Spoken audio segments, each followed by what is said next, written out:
Welcome to our deep dive today. We're going to unlock some pretty cool secrets about the psychology of persuasion. Have you ever wondered why you feel compelled to buy certain products or why some people seem to have this uncanny ability to get others to say yes? It's not magic. There's actually a science behind it. And it all boils down to understanding the principles that influence human behavior. We're going to be referencing the book, Influence, the Psychology of Persuasion, as a guide to understanding the six key principles of persuasion. That sounds intriguing.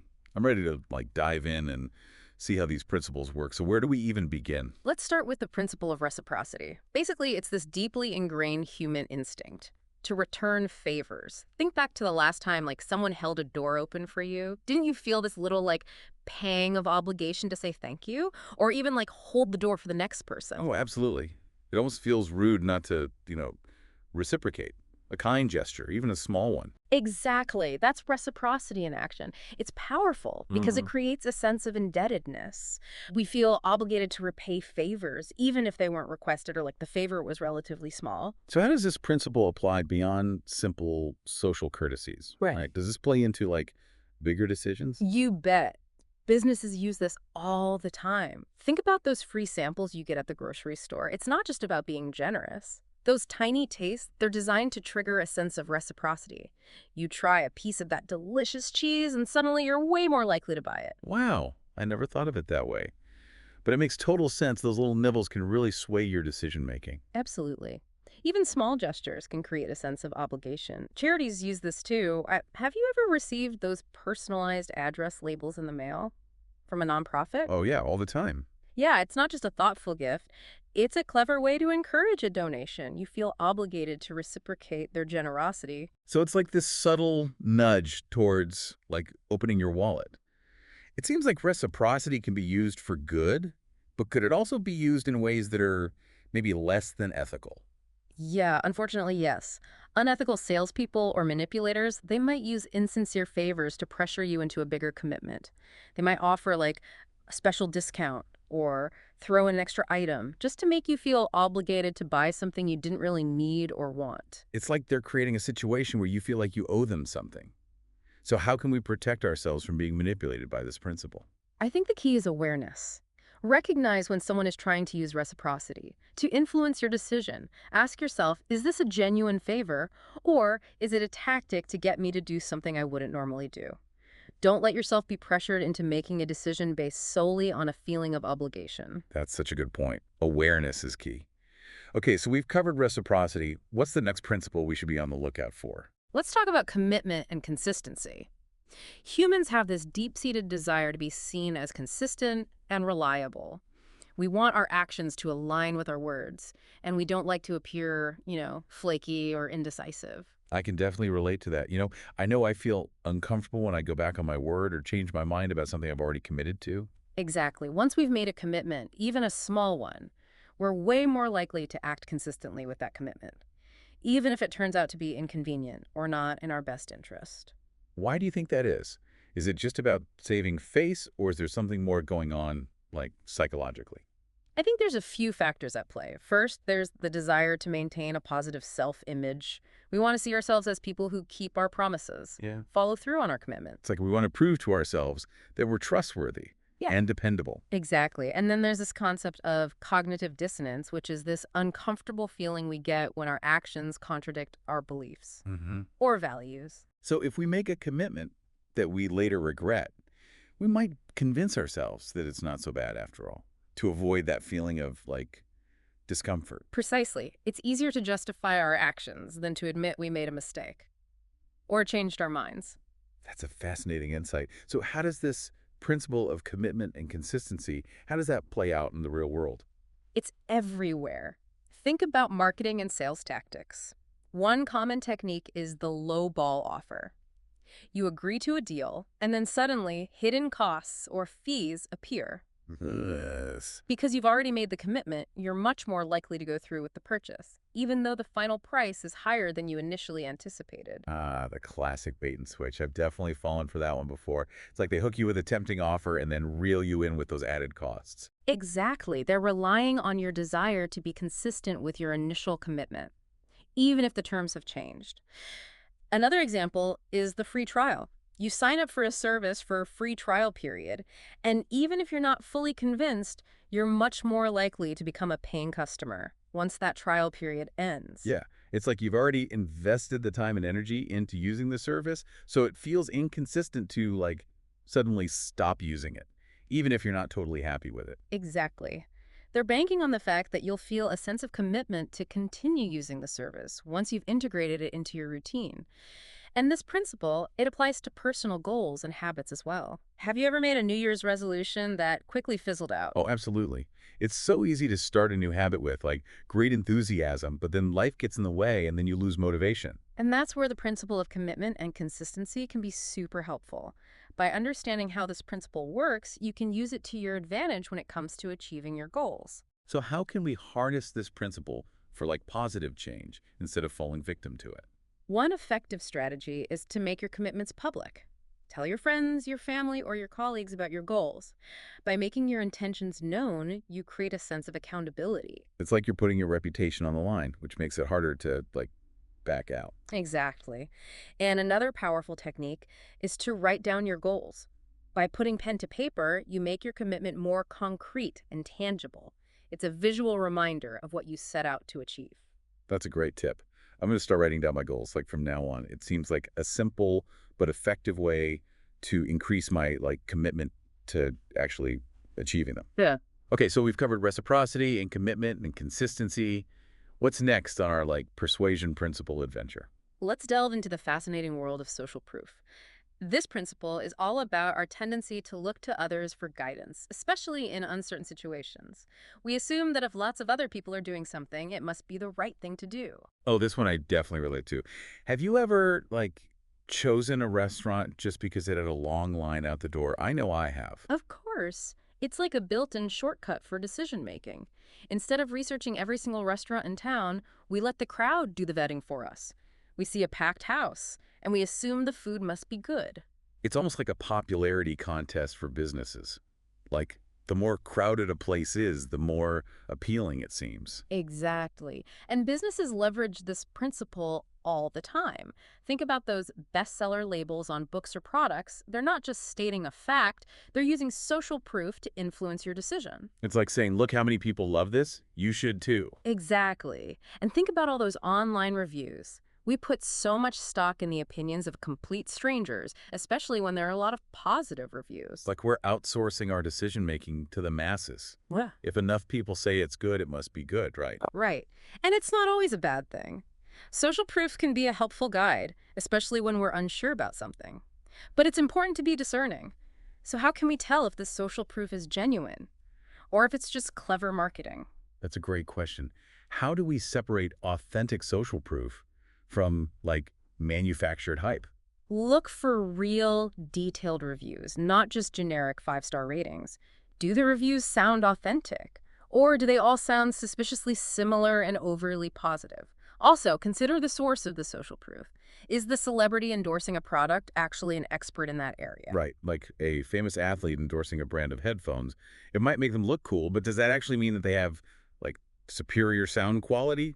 Not necessarily. Exactly. So while social proof can be a useful tool, it's crucial to be a critical consumer of information. Don't just blindly follow the crowd. Do your own research and decide if the social proof aligns with your own needs and values. It's about finding that balance between trusting the collective wisdom and being a savvy critical thinker.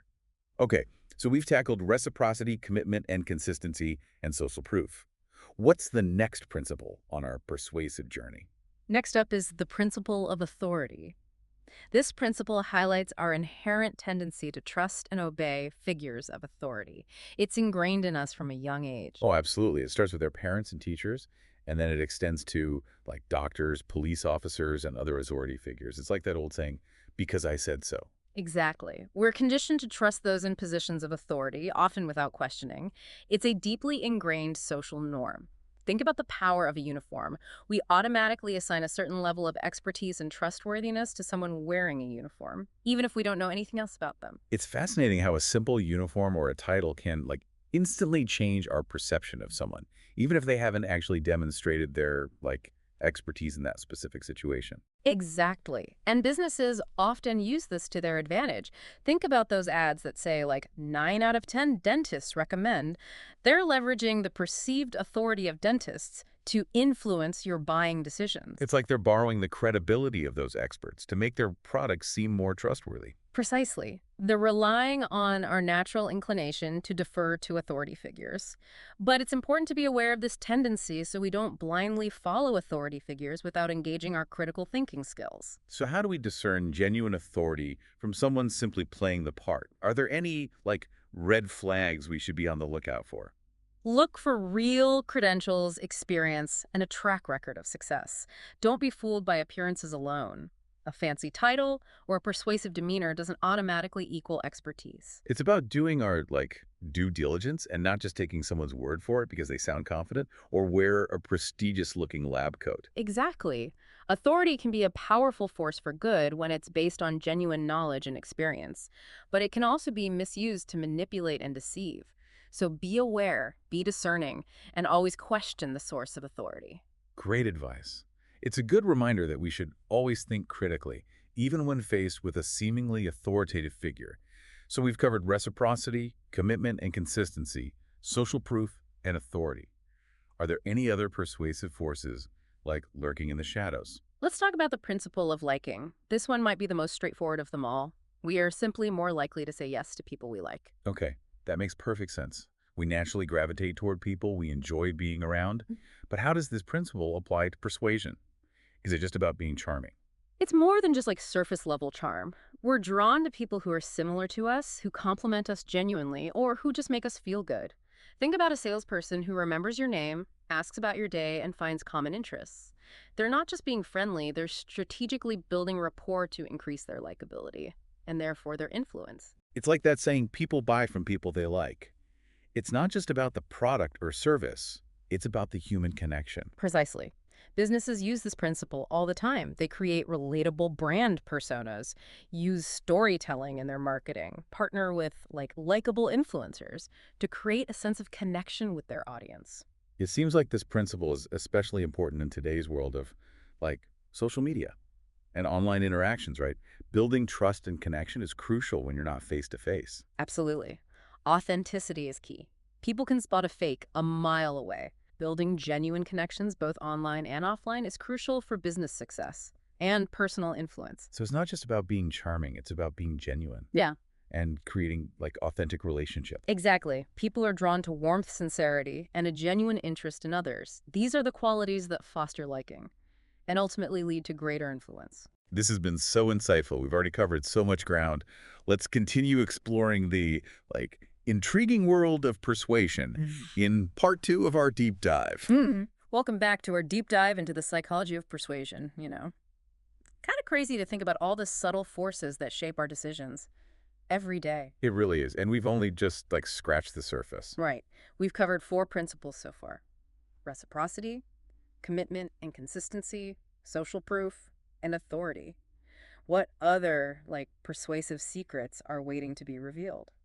Well, let's talk about scarcity. This principle taps into that feeling of urgency we get when we believe something is in limited supply or available for a limited time only. Oh, this one is so relatable. I'm definitely a sucker for those limited time offer marketing tactics. It's like my brain just goes into panic mode, thinking I'm going to miss out on something amazing if I don't act fast. Exactly. Scarcity. It triggers our fear of missing out, which is also known as FOMO. When we perceive something as scarce, whether it's a product, an opportunity, or even information, we tend to value it more. It's like that feeling of wanting something even more when you know you can't have it. Precisely. And businesses, they exploit this principle all the time. Think about those flash sales that create a frenzy of buying activity. Or, like, those limited edition products that become, like, collector's items. Exactly. Scarcity creates a sense of urgency and exclusivity, making people more likely to make a purchase. It's like they're tapping into our primal instincts. We're wired to compete for resources, and scarcity just, like, triggers that competitive drive. That's a great point.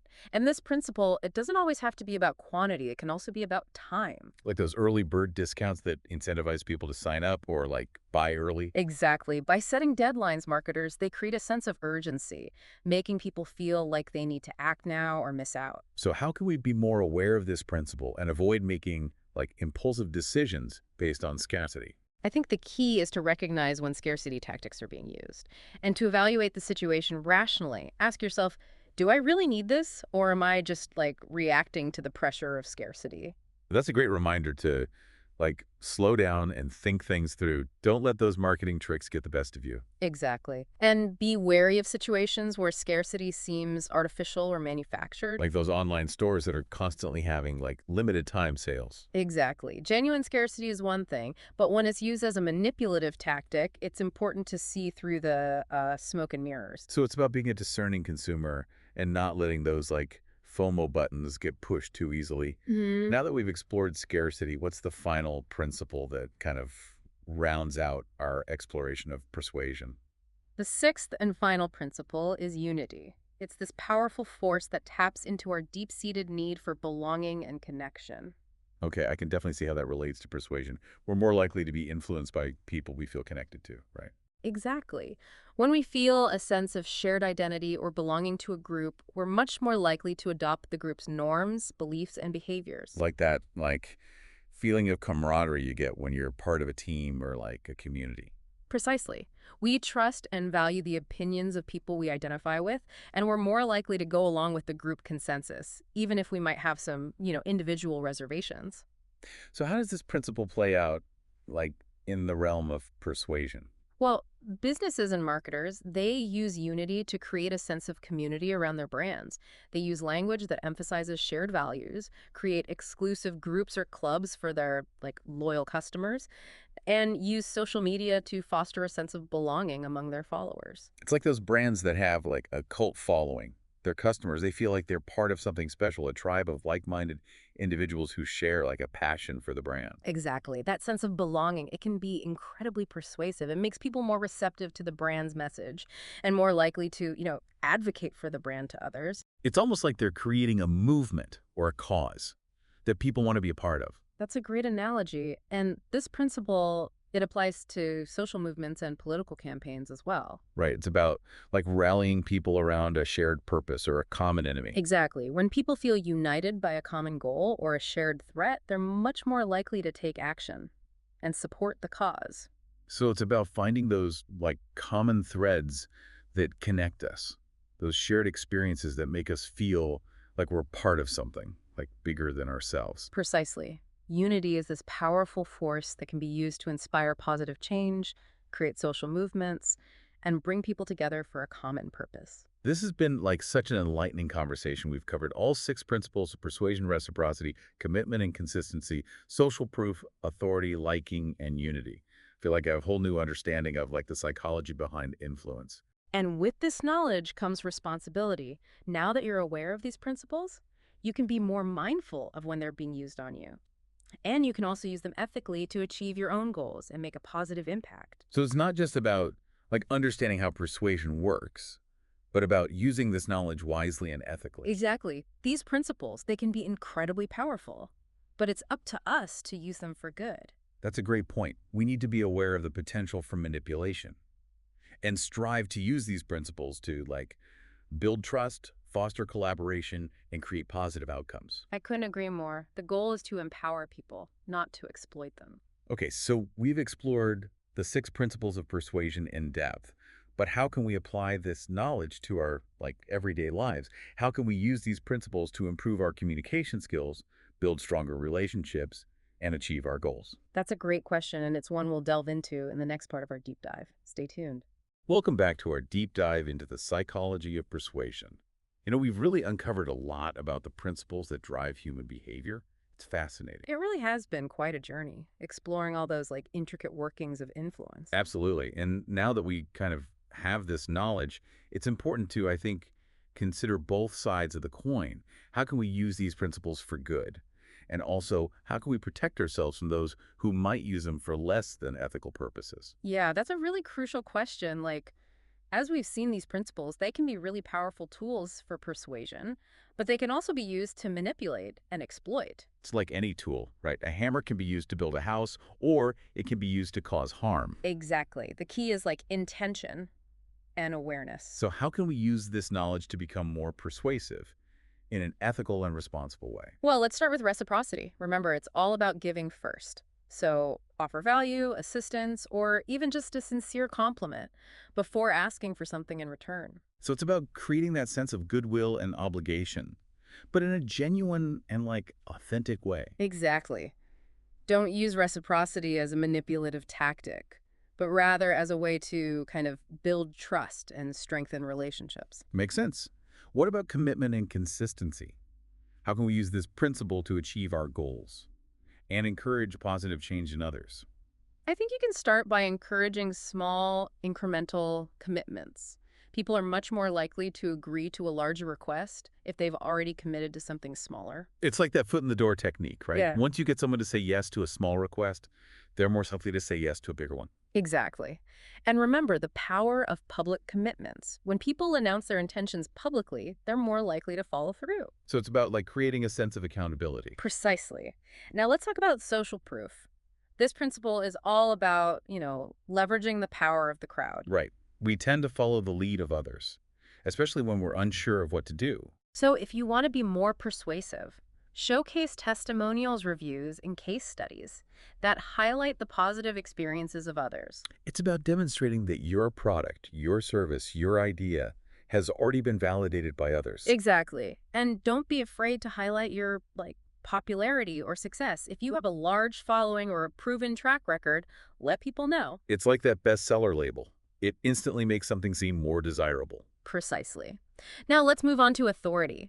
Remember, people are more likely to trust and obey those they perceive as knowledgeable and credible. So how can we kind of enhance our perceived authority? Showcase your credentials, experience, and expertise. Highlight your accomplishments, share your knowledge through thought leadership content, and align yourself with, reputable sources. It's about establishing yourself as a trusted advisor in your field. Exactly. And remember, authority isn't just about what you say, but how you say it. Project confidence, speak clearly and concisely, maintain eye contact. It's about embodying that authority, not just talking about it.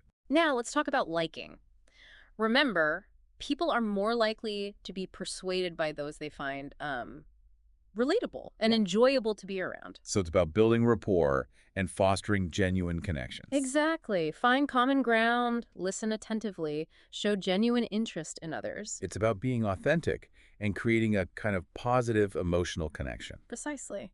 And don't underestimate the power of a sincere compliment or a well-placed, touch of humor. Yeah, it's those little things. They can make a big difference. Now let's move on to scarcity. Remember, this principle is all about highlighting the unique and limited nature of what you offer. Right, we're drawn to things that are rare, exclusive, or, in high demand. So if you want to be more persuasive, create limited time offers, highlight low stock levels, or emphasize the exclusivity of your product or service. So it's about creating a sense of urgency and making people feel like they need to, act now or miss out. Exactly. But remember, use scarcity ethically. Don't create false scarcity or manipulate people's fear of missing out. Right, it's about highlighting genuine scarcity, not creating, artificial hype. Finally, let's talk about unity. This principle is all about tapping into, our need for belonging and connection. Right.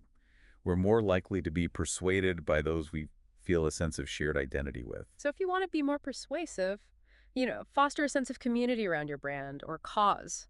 Emphasize shared values, create opportunities for collaboration, and celebrate collective achievements. It's about, building a tribe of like-minded individuals who feel connected to a shared purpose. Exactly. And remember, unity can be this powerful force for positive change.